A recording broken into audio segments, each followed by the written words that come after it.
Aloha, peoples, and welcome back to Across the Spectrum.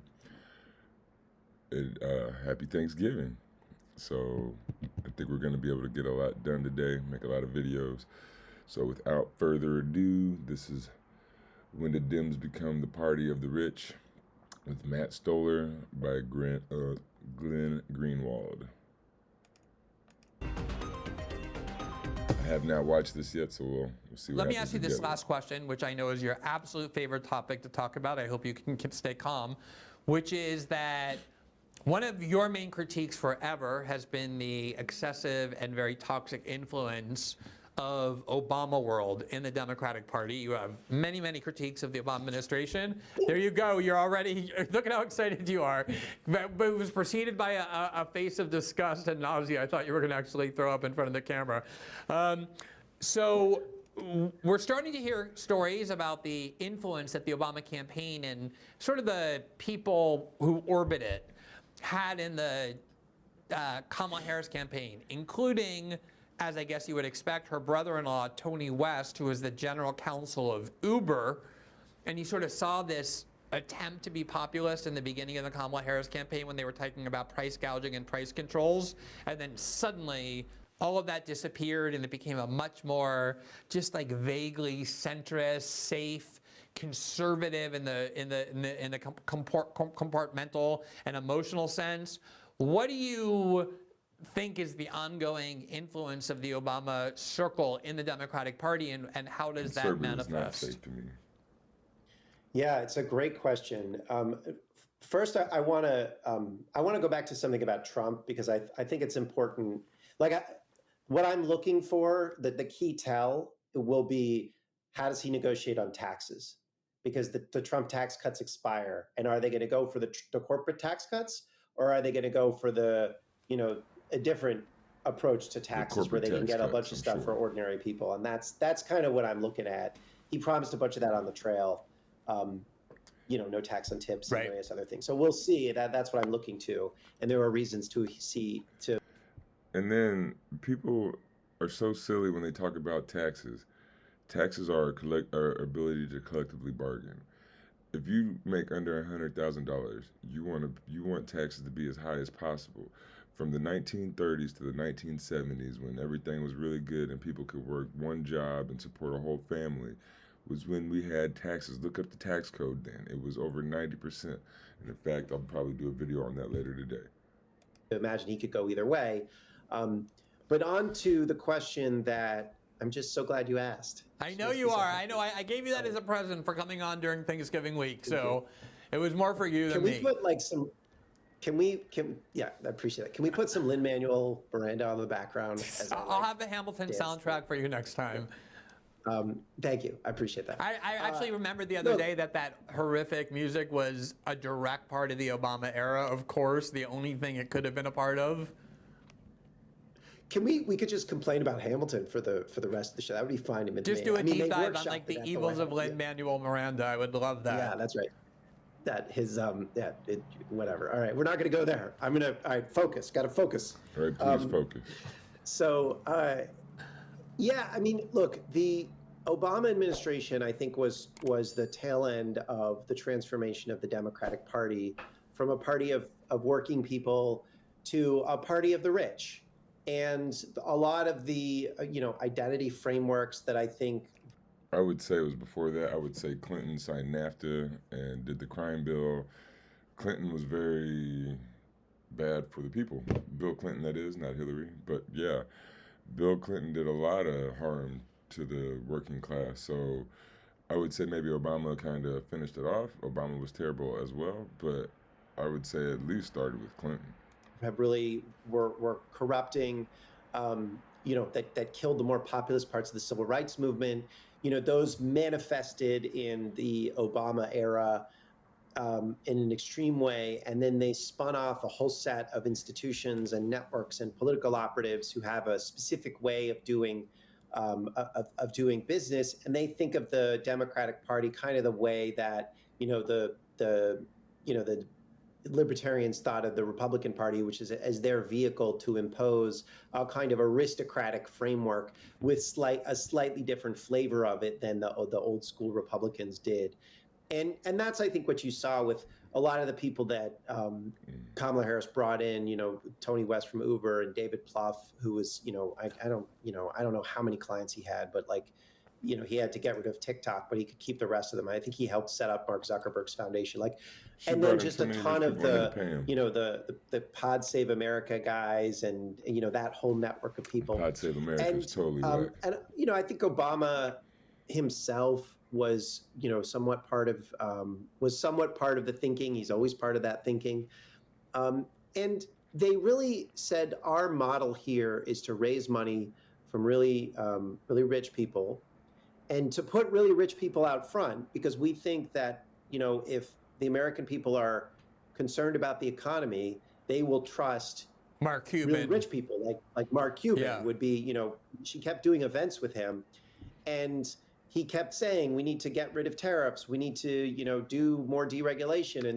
And Mark Cuban is a dude that said he was scared of black kids wearing hoodies, as scared as he would be of shaved head white dudes with tattoos and stuff. Like, he compared cold black people to skinheads. Like, it's insane. Like, why would you have Mark Cuban do anything for you, especially if you're a black person? And the things that you would expect to hear from somebody. I mean, he actually was taking money from Google at the time. I mean, he disclosed that. There were even promises that she and Waltz had made that were populist in nature, and he would openly say in interviews, they're not going to really do that. I don't believe they're going to do that. If they were going to do that, I wouldn't support them. Like, of course they're lying about that. Yeah. No, and I think that was sort of the dynamic that was so disturbing. I mean, the fulcrum for me was when a bunch of billionaire donors said she's got to get rid of Lena Khan. And then there was this fight for months about whether she was going to get rid of Lena Khan or not. And she, their campaign said, oh, we don't want to have to start saying what we'll do with Lena Khan, because if we say that, then they'll be asked about every person in the administration. And we don't want to do personnel right now, which was just like obvious process garbage from Democrats addicted to process garbage. And so that was, you can just sort of see that it really drained the Democratic Party and that campaign out of vitality. And I think there are a lot of Democrats that are pretty mad about it. But, and it did cause a bunch of healthy things. I think the collapse of ethnic grievance politics, simply because voters, right, just said we're going to vote a number of black working class voters, a number of, you can look at every demographic group, but Latinos, Asian Americans, African Americans, like actually everyone but white people swung to Trump, and that I think is causing real soul searching in the white women in particular. White women. Well, yeah, I mean, at the same time, I think there is a, I'm a Democrat. These people are in my party, and I'm really despondent in a lot of ways, because they just have I don't know how you could terrible ideas about what our society should look like, and they have terrible political instincts. And I kind of just want them and like Bill Kristol and Liz Cheney to go off and sort of form their own party, because they are not the majority of the Democratic Party. Maybe that's just me telling myself that because I want to believe, but like that is my view. And workers are the majority of the Democratic Party, like the base of it anyway. The majority of the face of the Democratic Party is these elitists or whatnot. But I guess these people, it's fundamentally not. So people like me and people like them shouldn't be in the same party. And I think workers should be in the Green Party. All people who are not the richest should be in the Green Party. Or I could even understand how you might want to be in the Libertarian Party.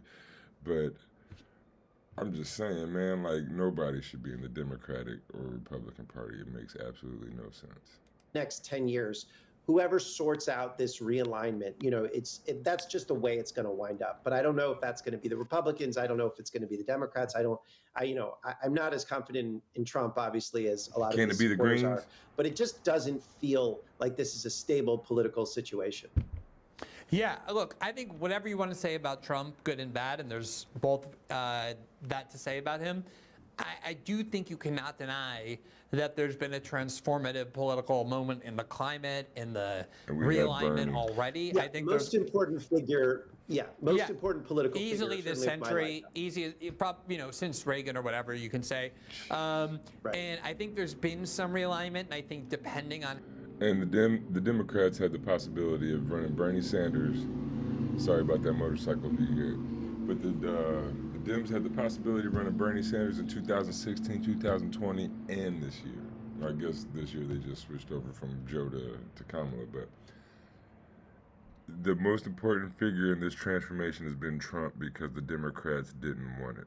We need our own Joe Rogan. We had Joe Rogan. It's so insane. Like, Glenn Greenwald's not a Democrat, but I mean, the Democrats, they're just nuts. Like, they gave up the ability to have their transformation and whatnot. But they didn't want it, right? They want the millionaires, the billionaires.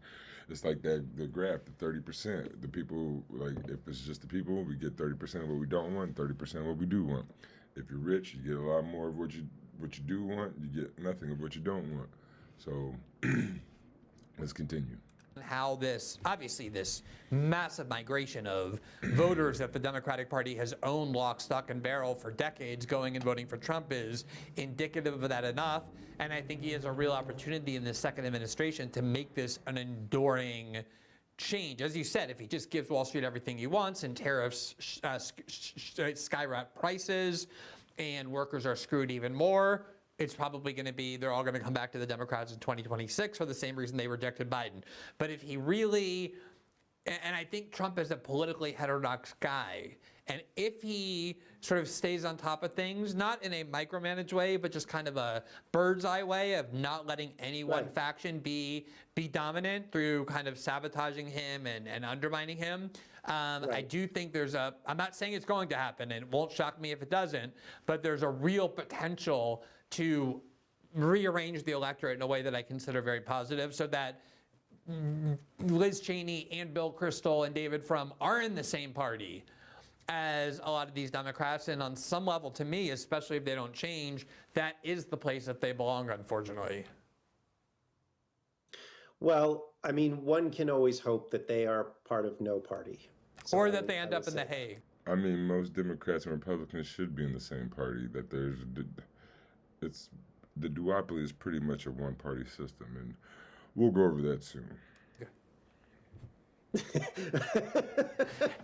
All right. Well. All right, Matt. Well, it was always great to see you, especially this weekend. Have a great Thanksgiving to you and your family, and we will be talking to you shortly. Yeah, you too. All right, have a great everybody, evening. have a great Thanksgiving. That was Glenn Greenwald talking about the Democratic Party selling out to the millionaires, billionaire class, whatever. We all pretty much know that. That was the first time I watched that. So let me know what you think. Glenn Greenwald he's hard to call. He's not a right or a leftist, and I wouldn't even say he's a centrist. He's just kind of like a Jimmy Dore, a little bit different, where he sees both sides and just kind of calls it how he sees it, but doesn't really put a lot of, I don't know how to explain it, like a Jimmy Dore, Glenn Greenwald. You'd think they were on the left, but they have a lot of right-wing views too. And so, I don't know, across the spectrum, I'm not exactly sure where either one of them would be. But until next time.